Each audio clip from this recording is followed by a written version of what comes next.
Welcome back. When I think cozy cooking, I think soups, stews, casseroles, the smell of garlic sizzling in a pan, and ideally me curled up in comfy pants by a fire while someone else is preparing the feast. Listen, you are in luck. Here to treat us to some cozy dishes that are perfect for the colder months. Please welcome back to the show, Chef Rodney Bauer. Yes, we love having you on. Oh, thank you. This whole smells so good. But first of all, we know what cozy means to Cynthia. What does cozy mean to you? Very similar, right? Bathrobes, slippers, not doing too much, right? Oh, I got woo, woo.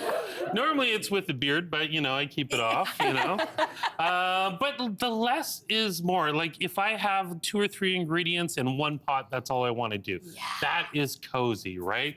The days are getting shorter, the nights are longer, so you want to get into that nice, cozy food around the table, passing dishes, and especially with black diamond shredded cheese. That makes it cozy, that richness, that decadence, and that ease of use. Ease and ooze. Right? Because I just want to make it and then, sort of cuddle up with the kids or the dog, and that's cozy for me. Well, let's get this eating party started. Again, I wish you guys could smell it. It smells so delicious. Let's start with this first dish, which is your baked vegetable rice with cheese. What do you love about it? I mean, what's not to love about this dish? It's baked rice.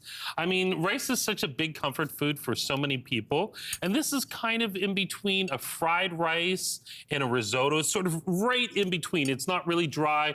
There's still a little bit of moisture in there. And we're using the black diamond shredded marble cheese, which is gonna add that creamy richness in there. And it's vegetable, right? Rice. So there's actually a lot of vegetables in there. There's about equal parts of vegetables to rice and cheese, but the cheese is gonna bring a little bit of decadence and you're still gonna feel like you're eating a healthy dish with all those vegetables in there. It balances that line perfectly. Doesn't it? You just nailed it. Yeah, I can taste all the veggies, but then the cheese and the rice, oh my God. It's so kid-friendly too, right? Like kid-friendly, kids are gonna my kids love this. And if you wanna bulk up the protein, you can add a can of tuna or some chickpeas, serve it for a main course for a vegetarian, or like a side if you have a pork chop, maybe some chicken, whatever you want. I feel like this would turn into great leftovers too. So could you, what would you do a twist? How would you twist this up? I think you're thinking like the arancini, that Italian rice. You could do that. You could ball it up, fry it up, or you can just put it into like a patty and put it into a pan, a little oil, snack. You can serve that with a little bit of a salad. So it's the meal that keeps on giving. Love it. Right? You make once.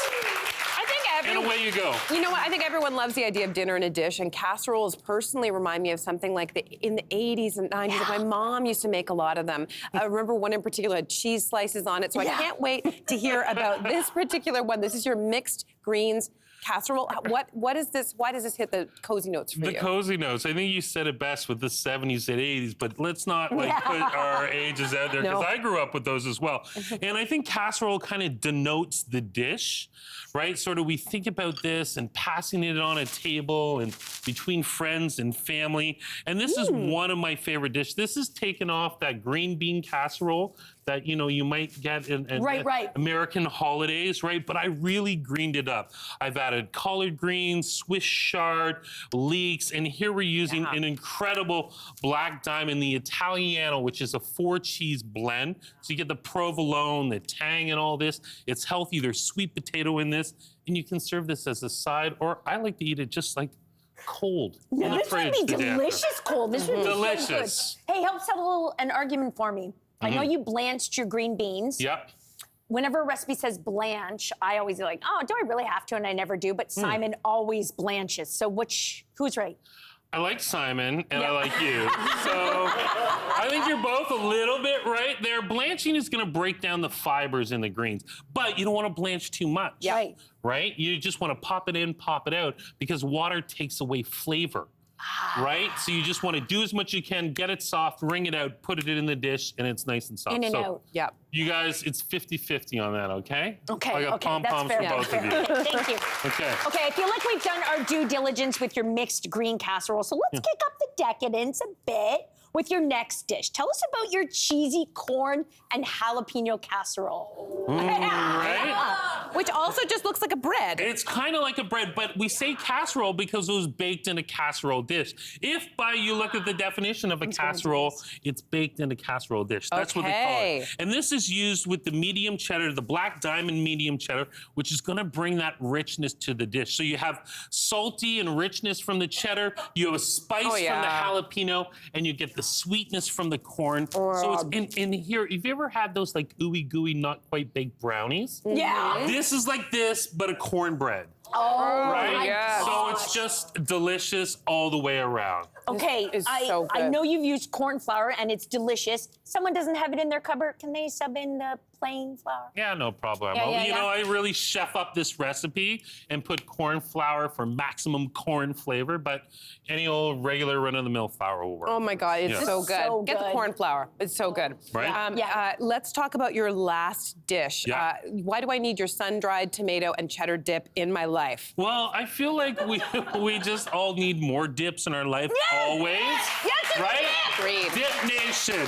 And Dip Nation. And this is our old cheddar, the Black Diamond old cheddar in this, which is really rich. And the sun-dried tomatoes bring back the feeling of summer. Right? They contrast all that richness of the cheddar, and you just blitz. This takes 2 minutes in a food processor. Walnuts, sun-dried tomatoes, the cheddar, blitz it together. It makes a great crudité. You can serve it on the side of a fish. You can put it on a sandwich. It's incredible all around. Controversial question. What about to cozy it up a notch? You heat it up.